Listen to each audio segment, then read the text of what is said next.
Welcome back to the channel. This is a video from last year, 2021, of me adding the second compost bin to the garden. Please enjoy my singing there.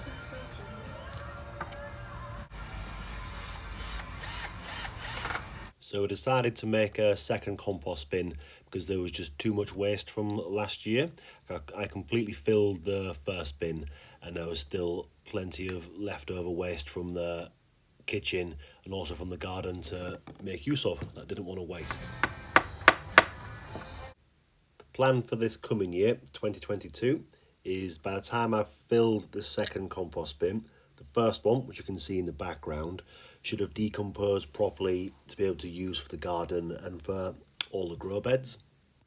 And I can keep repeating that process, so as one bin is filled, I can then use that material for the garden and start to fill the second one, which is empty, and I keep swapping between the two. So we'll see how that works for this coming year. I also want to be using as many renewable materials as I can get my hands on to keep the costs down, and also just to limit the use of the plastics and other materials that won't break down.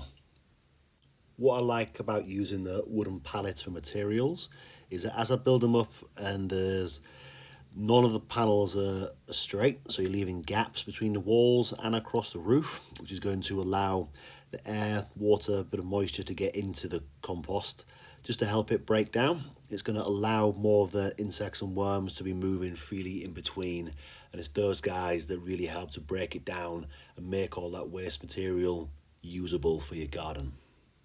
So what we'll be putting into the compost bin, it's all the leftover food waste that I accumulate throughout the week.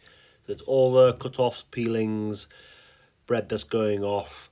The only bits that I won't be putting in from the kitchen is going to be bones or any fats or trimmings from the meat.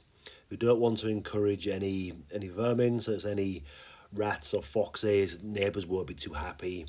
And it's also, those materials don't break down so well when in the cold compost. You need the hot compost box for those, which we can do in another video. Obviously, all the garden waste goes in. So all of last year's planting with the tomato plants, all the leaves, grass cuttings, I will put the weeds in as long as they haven't gone to seed. So try and pull those early and then chuck those into the compost bin. Any of the branches or twigs that are just going to take too long to break down, I'll strip those of the leaves and I'll put those into a separate pile, potentially burning those off and then adding the ashes to the compost box afterwards. The last bit of waste that we'll be adding to the compost pile is any of the cardboard we have from deliveries. Let's say we've ordered something from Amazon and it comes with the plain cardboard. We will rip that up and add that to the compost heap as well.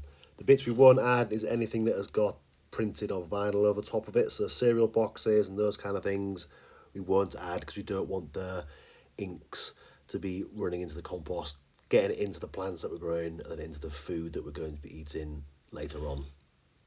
When we're making the compost pile, just a little bit of maintenance is we're looking for roughly a 50-50 between green material, which is all the leaves, food waste, and the brown material, which is the cardboard and dryer. We want to have that 50-50 just so we don't have the compost heap turning anaerobic, because that is what will make it smell and it just doesn't break down as quickly.